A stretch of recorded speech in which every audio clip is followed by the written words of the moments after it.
Come on in, come on in. It is Regina along with Not So Perfect Parenting. And tonight, guys, I was actually going to get into a series about marriage, and I was going to break it down as the appetizer. It was going to be called Marriage is on the Menu. And it was going to be exploring the ingredients of a good marriage. And I was going to break it down into three-course meal. It was going to be the appetizer, preparing for marriage. The entree would be building the main course. That's the relationship itself. And then the dessert is going to be keeping the sweetness alive. But you know what? I am going to hold off on doing that because I know there are some parents on here who are already married or they're not really even interested in a relationship. They are busy taking care of their children and they ain't really looking for somebody for real like that. So I am going to still do that, but I'm going to hold off. Reason being is because I've been watching some of these videos and they're talking about the behaviors of children. And so, one video that I watched that was just crazy to me. I didn't get a chance to see the actual video, but I was able to see the guy react to it. And it was, I believe it's the subways in New York. It's subways somewhere where kids are starting to do subway surfing. So if you know what subway surfing is, because I really didn't know, but I mean, common sense subway surfing. The kids are. I don't know if this is a trend or if this is something that is.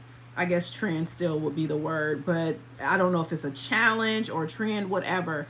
But these kids are getting on top of subways, and they're either just trying to stand up and like ride the wave, or they have skateboards and they're getting on, and it's called subway surfing. So if you're in some of those areas that have like subways or trains or anything like that, please sit down, talk to your kids about the dangers of doing this. What these kids are doing is they are getting on top of there and they are trying to get a viral moment. They are literally losing their lives trying to appease not only their friends, but they're also losing their lives trying to be an internet star. And what I've learned about the internet is it can make you famous for a little bit, but first of all, it's not worth your life, especially if you're a young person and all that. And the sad part about it is these kids are doing anything for likes. They are beating each other up for likes. They're stealing stuff for likes. They're doing these wild and crazy pranks for likes.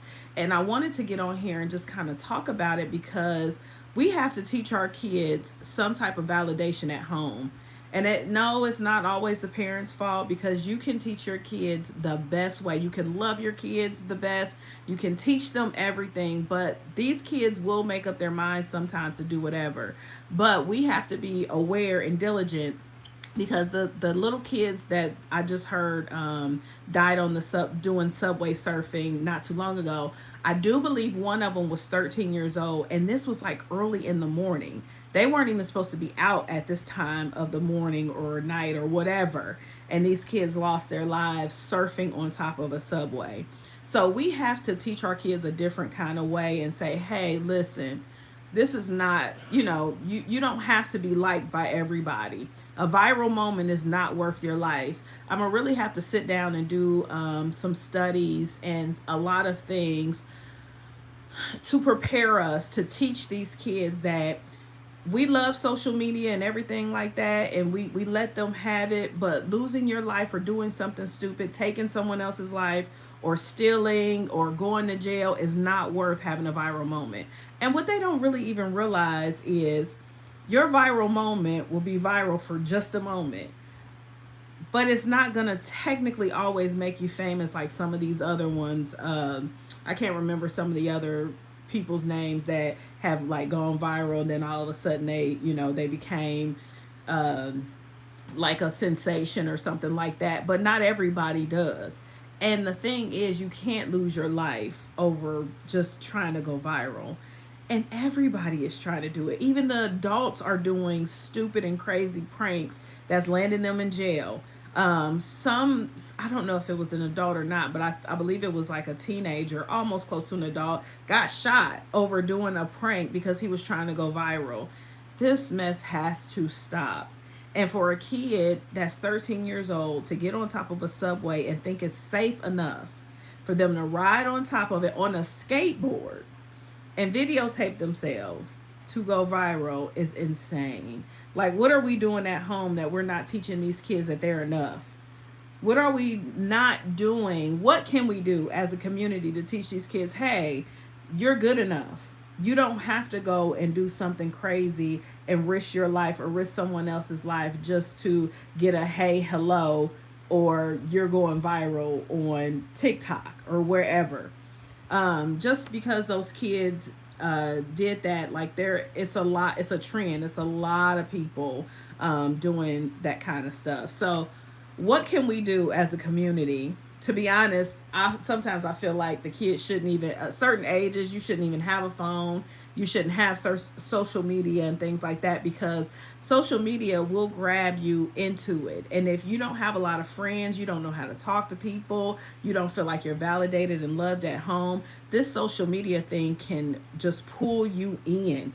As an adult, it pulls people in. You know how many people will upload a video just to get likes, and then they're watching it all day to see how many people watch the video, and they're trying to get viral and they're trying to go viral. So just imagine what's going through an 8-year old's head, or a 13-year old's head, or a 15-year old, or a 17-year old's head, because they're trying to go viral. They're trying to be liked because they don't feel like they're enough.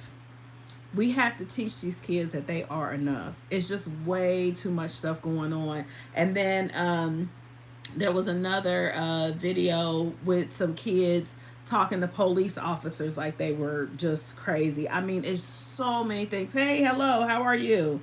Stranger Things, it's your birthday today. Happy birthday to you. Yes, Mr. Doe is thrilled. Is thrill seeking, and I mean, I'm a thrill seeker. Let's not, I love to do like bungee jumping. I've done skydiving and jumping out of that plane. I tell you, it takes you to the next level. And I did the highest altitude. Like, it is thrill seeking. I've done the highest zip line. I've done the longest zip line. Like, I've done a lot of that stuff. Oh, happy birthday to you. I've done all that stuff, and I'm a thrill seeker. I am always looking for the next thrill, but not something that's so unsafe that I'm going to lose my life. Not jumping on top of a subway, a moving subway, and I don't have some type of apparatus to be able to sustain me and keep me from falling off. And there has been several kids that has done that. So I understand the thrill seeking, but do it safely. Like, I mean, people will say skydiving, probably, oh, you could, yeah, but with that, I have something that's supposed to hold me up, and if, God forbid that the parachute doesn't open or something like that, but I'm not going into it full on knowing that I have nothing that'll keep me up. So I just wanted to get on here just to tell you parents that you're enough, and I see you and I hear you and I'm praying for you. We have to pray for these kids, and we have to turn this thing around. This attention seeking and wanting to be viral and wanting to be the next YouTube sensation or TikTok star, and they're doing all kinds of crazy things, is just not right. I love how their mind is working because they want to get into these industries, and that's okay, but we have to do it a different way. Tell them to come up with some type of medication that's going to help cure something, or let's tell them to become the next great baker, the next great chef, something, build something, make something, an invention, something else. Do some hair, cut some hair. I just seen a little guy, I don't even know how old this baby was, he's like 6 or 7. He was cutting his friend's hairs. His parents got him a little chair. He has the barber aprons and all of that, and he's going viral on Instagram and all of that because he's cutting his friend's hair, and he's acting just like a professional barber. When he gets done, he puts the alcohol and all that stuff on their head. He gives them the mirror so they can see it, and they're turning around doing all this. Go viral for something that makes sense. Go viral for something that makes sense. So, all right. I just want to get on here and encourage us to encourage our kids that they are enough, and we are enough, and we're going to do better. And so, parents, I am praying for you. I love you. I hear you. I see you. And I appreciate you all. Thank you so much for joining. It's Regina Long with Not So Perfect Parenting.